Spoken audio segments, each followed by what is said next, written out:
All right, welcome back everybody.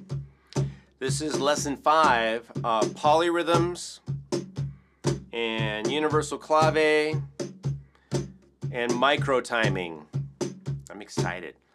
Are you guys excited? All right, so let's get on with it. I mean, it's just that, let's do it. There's so much to cover. So what I just played were a couple examples of what we could call polyrhythms or cross rhythms. Just poly meaning multiple, cross rhythms meaning they intersect in different ways. Listen and join in if you want, however you want. We can play this rhythm, we can play this rhythm, we can play this rhythm, we can play this rhythm. All right, and number 2, we play the drum, we play the drum, we play the drum, we play the drum, we play the drum, we play the drum, we play the drum, we play the drum. And back to number 1. We can play this rhythm, we can play this rhythm, we can play this rhythm, we can play this rhythm. All right, what do we have going on here? So one of these is what we call 3 against 2, or 3 with 2. It's actually 3 overlapping 2. I can't really show you. It's kind of like 3 overlapping 2. All right, and the other one is 3 with 4. All right, 3 and 4 together. And no, they do not sound the same. So 3 with 2 is a very common polyrhythm or cross rhythm. We've got, in this example, my right hand is doing the 3, right? 1, 2, 3, 1, 2, 3. And my left hand is doing the 2, right? 1, 2, 1, 2. So my left hand is the high sound, my right hand is the low sound. And we say we on the downbeat because we're both there. We play the drum, we play the drum, we play the drum. So low is we play drum, we play drum, we play drum. High is we the people. We play the drum, we play the drum. And the sticking, together, right, left, right, together, right, together, right, left, right, together, right, left, right, together, right, left, right.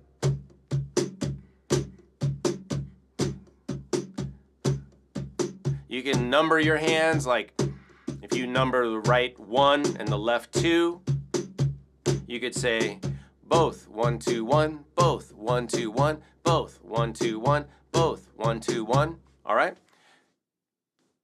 That's it, you guys. That's it. That's it for 3 against 2. So I'm just going to leave it to you to practice that. If you need to do it more slowly, you can, but you have all the information you need for that one. We're going to move on and look at the 3 against 4. 3 against 4, I played as we can play this rhythm, we can play this rhythm, we can play this rhythm, we can play this rhythm. All right, so it's let me think. 1. So together, 1, 2, 1, 2, 1. Together, 1, 2, 1, 2, 1. Both 1, 2, 1, 2, 1. Right. Together, right, left, right, left, right. Together, right, left, right, left, right.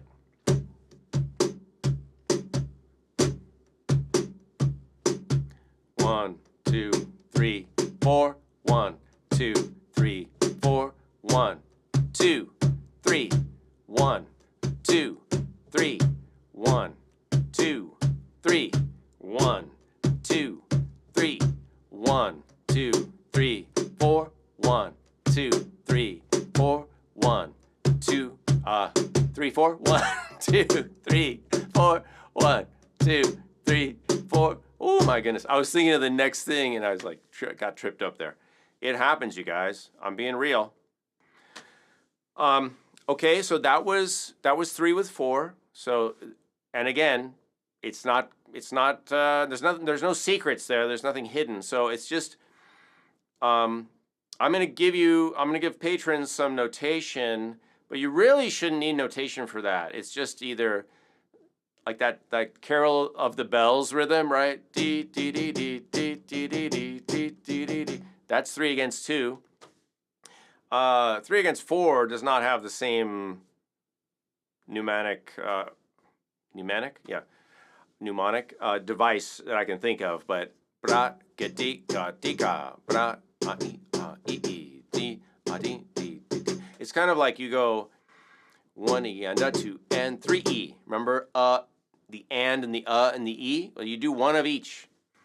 1 a 2 and 3 E. 1 a 2 and 3 E. 1 a 2 and 3 E.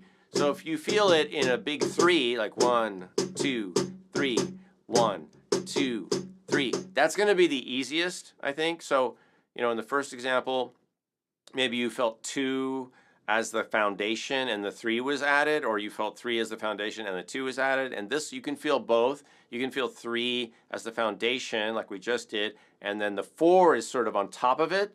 But like where I got tripped up counting earlier, which is harder to do, is where you count the 4 as the foundation, and then the 3 is kind of added to it.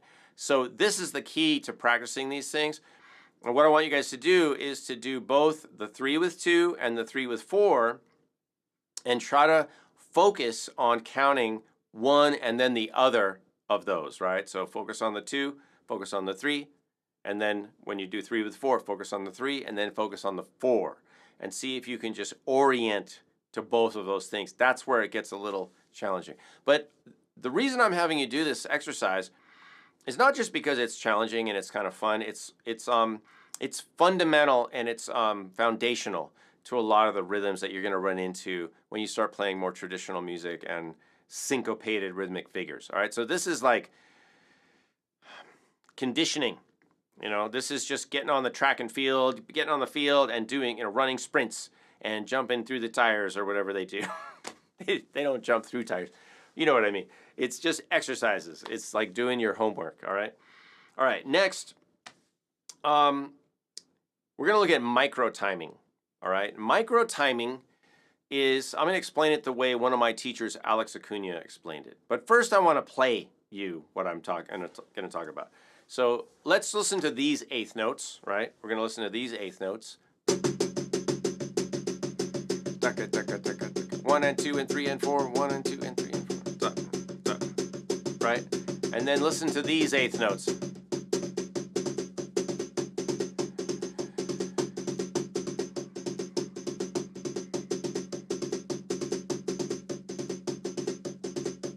All right, the second example is, I was exaggerating a little, and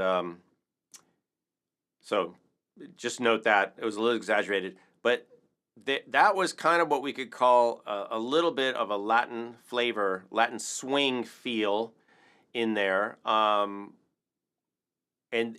that's kind of the way that a lot of players will play when they're playing like Afro-Cuban music, like rumba, and phrase it, right? So it's not very strict and straight. It's not like when they play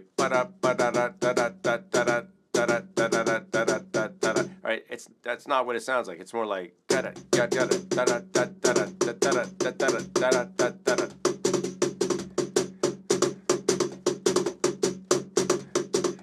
it's got a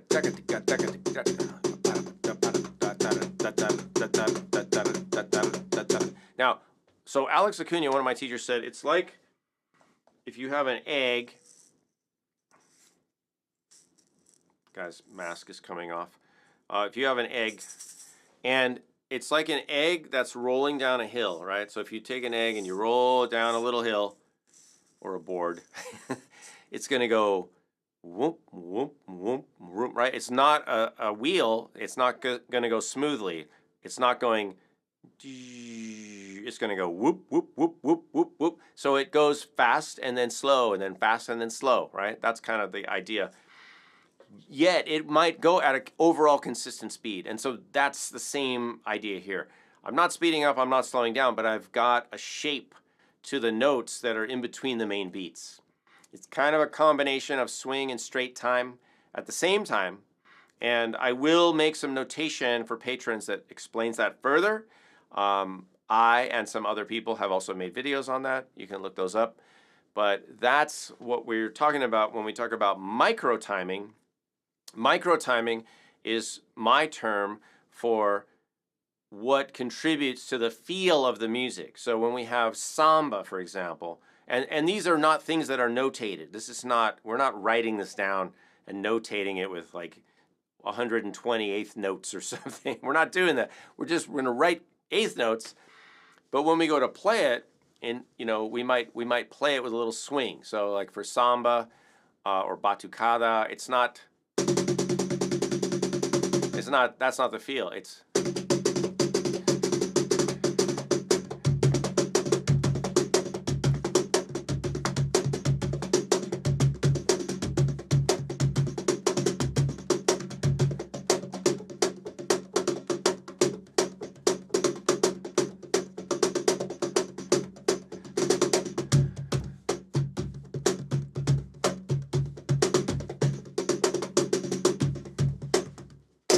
all right.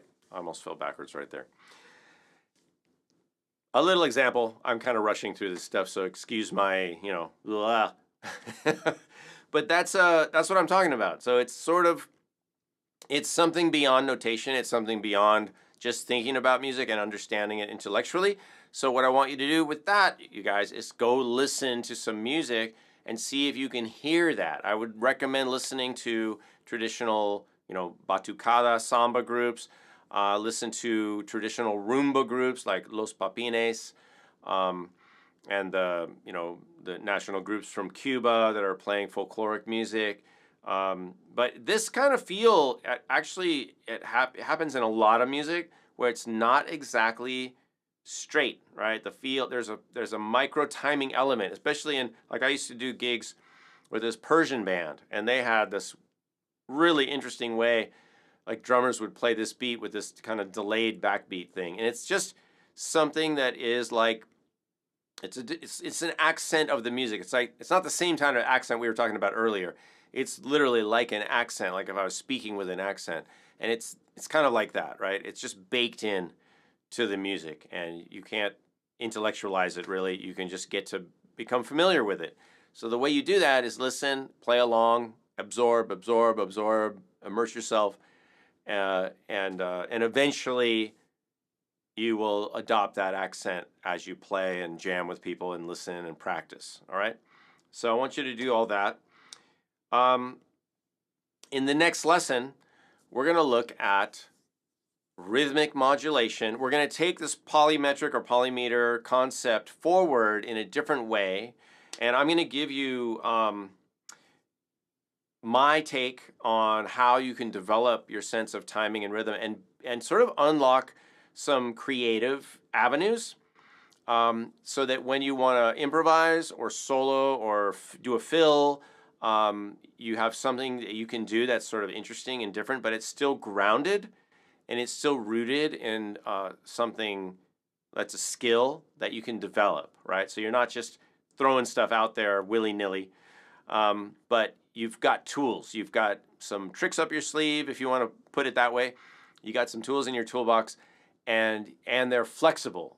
I'm not talking about learning licks and like memorizing licks and then playing them. That's not what I'm talking about.